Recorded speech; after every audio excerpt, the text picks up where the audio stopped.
എപ്പോഴും നോക്കിയാലും അനിയനെയും കൊണ്ട് തന്നെ ബുള്ളറ്റിൽ പോവുകയും എടുക്കുകയും എല്ലാം ചെയ്യുന്നുണ്ട്. അവസാനം ഇവൻ്റെ ഇളയ അനിയനെങ്കിലും ബാലൻസ് വെച്ചിരുന്നാൽ മതിയായിരുന്നു. മനസ്സെങ്കിലും ശകലം ഒന്നിനെ കൊന്നപ്പോഴെങ്കിലും മാറണമായിരുന്നു. മാറിയില്ല. തള്ളയെ അടിച്ചിട്ട് തള്ള തീർന്നെന്നും പറഞ്ഞുകൊണ്ടാണ് അവൻ പോയത്. അതിനെ അവൻ കൊണ്ടുവന്ന് അതിനെ അംഗീകരിച്ചിരുന്നെങ്കിൽ ആ കൊലപാതകത്തിൽ നിന്നൊക്കെ പിന്മാറിയനായിരുന്നു. എൻ്റെ ഇളയ മോള ഒരു ക്ലാസ് മുന്നേ പഠിച്ച മോനാണ്. നല്ലവണ്ണം അറിയാൻ പറ്റും. സീനിയറായിട്ട് പഠിച്ചതാണ്. അപ്പോൾ എൻ്റെ അച്ഛൻ്റെ കൂട്ടുകാരൻ്റെ മൂത്ത ഇളയ മോനാണ് ഇവ. അപ്പോൾ കുഞ്ഞുങ്ങൾ വലുതായി പിന്നീട് ഞങ്ങൾ കണ്ടിട്ടില്ല, അറിയത്തില്ല. 8 വർഷം അവരിങ്ങോട്ട് മാറിയിട്ട്. അപ്പോൾ കുഞ്ഞിലേക്ക് ഇങ്ങനെ പോകുമ്പോഴേയും പഠിക്കാനൊക്കെ പോകണേ കണ്ടിട്ടുള്ളൂ. കുഞ്ഞുങ്ങൾ വലുതായി പിന്നെ ഞങ്ങൾ കണ്ടിട്ടില്ല. പിന്നെ ഇപ്പോൾ ഈ വലിയ കൃത്യങ്ങൾ നടന്നപ്പോഴാണ് അറിയണം നമ്മളിങ്ങനെയാണെന്നുള്ളത് തന്നെ. ഇന്നലെ രാത്രി 12:30-1 മണി വരെ ഞങ്ങൾ ടി വിയുടെ മുന്നിലായിരുന്നു കാണാനും കേൾക്കാനും ഒക്കെ ഇരുന്ന്. ഭയങ്കര ഒരു വിഷമമായിരുന്നു നമുക്ക്. നമ്മളെ ദൂരെ സ്ഥലങ്ങളിൽ നമ്മളിങ്ങനെ കണ്ടിട്ടുണ്ട് കേട്ടിട്ടുണ്ട് അല്ലാണ്ട് നമ്മളെ മുറ്റത്ത് ഇങ്ങനെയൊക്കെ ഒന്ന് നടക്കുമ്പോൾ നമുക്ക് ഭയങ്കര ഒരു ഭയപ്പാടാണ്, ഒരു വിഷമവും സങ്കടമൊക്കെയാണ് തോന്നണം. അമ്മയായിട്ട് എൻ്റെ ചേച്ചിയുടെ കൂടെ പഠിച്ചത്, ഇപ്പോൾ വന്നിട്ട് പോയ ചേച്ചിയുടെ കൂടെ പഠിച്ചതാണ് മോൻ്റെ അമ്മ. അങ്ങനെ അറിയാം, അത് പണ്ടേ അറിയുന്നുള്ളവർ തന്നെ സഹകരിച്ച് ജീവിച്ചിട്ട് പോകുക. അച്ഛനൊക്കെ ഉള്ള സമയത്ത് അങ്ങനെ പോയിട്ടുള്ളവർ തന്നെ നമ്മൾ അറിയാം. കല്യാണങ്ങളൊക്കെ വരുമ്പോൾ നമ്മൾ പോയിട്ടുണ്ട്, നമ്മൾ പറഞ്ഞിട്ടുണ്ട്. ഇപ്പോൾ ഇവിടെയായിരുന്നു അവർ താമസിച്ചുകൊണ്ടിരുന്നത്. പിന്നീടാണ് ഇപ്പോൾ ഇങ്ങോട്ട് അവർ മാറിയത്, പുതിയ വീടൊക്കെ വെച്ച് മാറി. അവൻ്റെ കുഞ്ഞു വീട്ടിലായിരുന്നു അവർ താമസിച്ചിരുന്നത്. വേറെ ഇപ്പോൾ എല്ലാവരും പറയുന്ന ഒരു അഫെയറുണ്ട്, അങ്ങനെയാണ് കുട്ടിയെ ഇന്നലെ വിളിച്ചുകൊണ്ട് വന്ന് ഇങ്ങനെ കൃത്യം ചെയ്തതെന്ന് പറയുന്നുണ്ട്. അത് നമുക്കറിയത്തില്ല.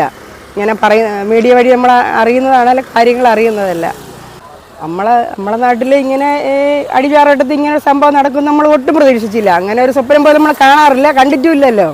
ദൂരെ നമ്മളിതുപോലെ മീഡിയയിലൊക്കെ കാണുന്നു, കേൾക്കുന്നു, അത്രമാത്രം തന്നെ. അല്ലാതെ നമുക്കൊന്നും അറിയില്ല. നമ്മളെ മുറ്റത്ത് ഇന്നലെ 6-6:30 മണിയായപ്പോൾ ഇവിടെ ഭയങ്കര ഗോകുലത്തിൽ നിന്ന് ഇങ്ങനെ വണ്ടി വരുന്നതായിട്ട് ഭയങ്കര അലാറവും വിളിയും ബഹളവും എല്ലാം കേട്ടായിരുന്നു. അപ്പോൾ ഞാൻ എൻ്റെ കുടുംബശ്രീ പോകണമായിരുന്നു. അപ്പോൾ ഇത് കാശ് കൊണ്ട് കൊടുക്കാൻ പോയ കൂട്ടത്തിൽ എൻ്റെ ചേച്ചിയോട് പറയുകയും ചെയ്തു, നമ്മളെ പേരുമല എന്തോ സംഭവം ഉണ്ടായി, 108 ഭയങ്കര അടിയും വിളിയായിട്ട് വരണമുണ്ടെങ്കിൽ അന്ന് മെമ്പറെ വിളിച്ചു നോക്കെന്ന് പറഞ്ഞു. അങ്ങനെ ഷാജി മെമ്പറെ വിളിച്ചപ്പോഴ് കാക്ക ഫോൺ എടുക്കുന്നില്ല. അപ്പോൾ സംഭവ സ്ഥലത്താണ്ട് ആയിരുന്നു. പിന്നീട് ഞാൻ പോയിട്ട് തിരിച്ചു വന്നപ്പോഴാണ് അറിയുന്നത് ഇതേപോലെ പേരുമല ഒരു കൊല നടന്നിരിക്കണം, 1-2 കൊല നടന്നിരിക്കണം. അത് ആരൊക്കെയാണ് എന്തൊക്കെയാണെന്ന് അറിഞ്ഞുകൂടാന്ന്. പിന്നീട് കൂട്ടുകാരികൾ പറഞ്ഞാണ് അറിയുന്നത് ഇന്നാര മോനാണ് ഇന്ന കൃത്യം ചെയ്തത്, അമ്മയെ തലയ്ക്കടിച്ചെന്ന്, പിന്നെ കൂട്ടുകാരിയെ ഉപദ്രവിച്ചെന്ന്, അങ്ങനെ ചെയ്തെന്ന്, അനിയൻ ചെറുക്കനെ വെട്ടിക്കൊന്നെന്നൊക്കെ പറയുന്ന കേട്ടു. അല്ല പിന്നെ നമുക്കൊന്നും കണ്ടില്ലല്ലോ, കാണാൻ പറ്റിയില്ലല്ലോ നമുക്കൊന്നും. ശരിക്കും സാമ്പത്തിക വിഷയം ഉണ്ടെന്നാണ് ഇന്നലെ കിട്ടിയ റിപ്പോർട്ടിൽ. അദ്ദേഹത്തിൻ്റെ വാപ്പാക്കും സാമ്പത്തിക ബാധ്യതയുള്ള അവിടെ ഉണ്ട്, ഗൾഫിലും. പിന്നെ ഇവ ഒരു പെണ്ണിനെ വിളിച്ചുകൊണ്ട് വന്നതിലാണ് ഇത്രയും വിഷയത്തിലോട്ട് പോയത്. ആശ്രയത്തിൽ വാപ്പന്മാരടുത്ത് പോയി, അവൻ്റെ മൂത്താപ്പാരടുത്ത് പോയി, അവൻ്റെ വീട്ടിൽ വന്നു. എങ്ങും ഒരു സ്ഥിരമായില്ല. അതിൻ്റെ വൈരാഗ്യത്തിലാണ് ഇതെല്ലാം കാട്ടിക്കൂട്ടിയെന്നാണ് തോന്നുന്നത്. നമ്മളെ സംശയം, നാട്ടുകാരെന്നുള്ളൊരു സംശയം. ആ മാലയൊക്കെ ചോദിച്ചിരുന്നു, അവർ കൊടുത്തില്ല. മോതിരത്തിൻ്റെ കേസ് എന്തരാ ഉണ്ടോ, അത് ഇത് വ്യക്തമായിട്ട് നേരത്തെ പറഞ്ഞല്ലോ. വേറെ പ്രശ്നമൊന്നുമില്ല. എപ്പോഴും നോക്കിയാലും അനിയനെയും കൊണ്ട് തന്നെ ബുള്ളറ്റിൽ പോവുകയും എടുക്കുകയും എല്ലാം ചെയ്യുന്നുണ്ട്. നമ്മൾ പൊതുപ്രവർത്തനം എന്നുള്ള രീതിയിൽ നമ്മളിവിടെ വന്നാലും അവരും നല്ല രീതിയിൽ നമ്മളെ സഹായിക്കാറൊക്കെ ഉണ്ട്. ആര് വന്നാലും ആ ഒരു മനോഭാവമുള്ള കുടുംബം തന്നെയാണ്. ദാമൻ്റെ മാനസിക ബുദ്ധിമുട്ടായിരിക്കും കാര്യം, അംഗീകരിക്കാത്തതും ഇവന് ചോദിച്ചപ്പോൾ കൊടുക്കാത്തതും.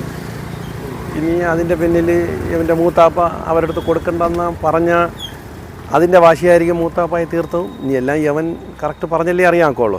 യവൻ ശേഷം നമ്മളൊക്കെ ഇപ്പം കാണുന്നത് കുഴപ്പമില്ല. കാര്യം നല്ലപോലെ മര്യാദയായിട്ട് വലിയ കൂട്ടുകെട്ടൊന്നുമില്ല. പക്ഷേ നമുക്ക് കൂട്ടുകെട്ടുണ്ടെങ്കിൽ അങ്ങനെ എന്തെങ്കിലും പറയാം. അവന് കുറച്ച് അവൻ്റെ ബാച്ചിലുള്ള പയ്യന്മാരൊക്കെ ഉള്ളൂ. ഇവിടെ കൂടെ പഠിച്ച കുറച്ച് പിള്ളേരും ഉണ്ട് അവൻ്റെ കൂടെ. പക്ഷെ അവരൊക്കെ പറയണത് നല്ല രീതിയിലാണ് സ്നേഹവും സഹകരണമൊക്കെ ഉള്ളതെന്ന്. അവൻ്റെ ആ ഒരു മാനസികാവസ്ഥയിൽ അവൻ ഇത്രയും ചെയ്തു കളഞ്ഞുള്ളതേ ഉള്ളൂ. അവസാനം അവൻ്റെ ഇളയ അനിയനെങ്കിലും ബാലൻസ് വെച്ചിരുന്നാൽ മതിയായിരുന്നു. അതിനെ വിളിച്ചു വരുത്തിയല്ലേ ഇതാ. മനസ്സിനൊരു ചാഞ്ചാട്ടം വന്നില്ല. എല്ലാവരെയും കൊല്ലണമെന്നുള്ള ആ ഒരു ചിന്താഗതി തന്നെയാണ് വന്നത്. സ്വാഭാവികമായിട്ടൊരു മനസ്സെങ്കിലും ശകലം ഒന്നിനെ കൊന്നപ്പോഴെങ്കിലും മാറണമായിരുന്നു.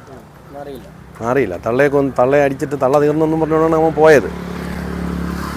ബാക്കിയെല്ലാം തീർന്നത് അങ്ങനെയാണ് ചെയ്തു തുടങ്ങിയത്. അല്ല, അത് നിയമവ്യവസ്ഥയെ നമുക്ക് ഒരുപാട് വളച്ചൊടിക്കാൻ നോക്കൂല. കാര്യം അവൻ്റെ മാനസികാവസ്ഥയിൽ അവരെ വീട്ടുകാർ അതിനെ അവൻ കൊണ്ടുവന്ന് അതിനെ അംഗീകരിച്ചിരുന്നെങ്കിൽ ആ കൊലപാതകത്തിൽ നിന്നൊക്കെ പിന്മാറിയനായിരുന്നു. ഇപ്പോഴത്തെ നിയമവ്യവസ്ഥയ്ക്ക് വലിയ കുഴപ്പമൊന്നുമില്ല. അല്ല, ശരിക്കും പറഞ്ഞാൽ നമ്മുടെ നാട്ടിൽ ഇപ്പം നിയമവ്യവസ്ഥ കുരുങ്ങിയതിന് ഈ രണ്ടുപേരും കൂടെ മരിച്ചിരുന്നെങ്കിൽ, അവനും ആ തള്ളയും കൂടെ മരിച്ചിരുന്നെങ്കിൽ ഇപ്പം ആരെല്ലാം പേരിൽ കേസും വന്നന, കോടതികളും സ്റ്റേഷനുകളും ജാമ്യമായിട്ട് നടന്നന. അതിൽ നിന്നൊക്കെ ഒരു മോചനം ഈ നാട്ടുകാർക്കും ഉണ്ടായി.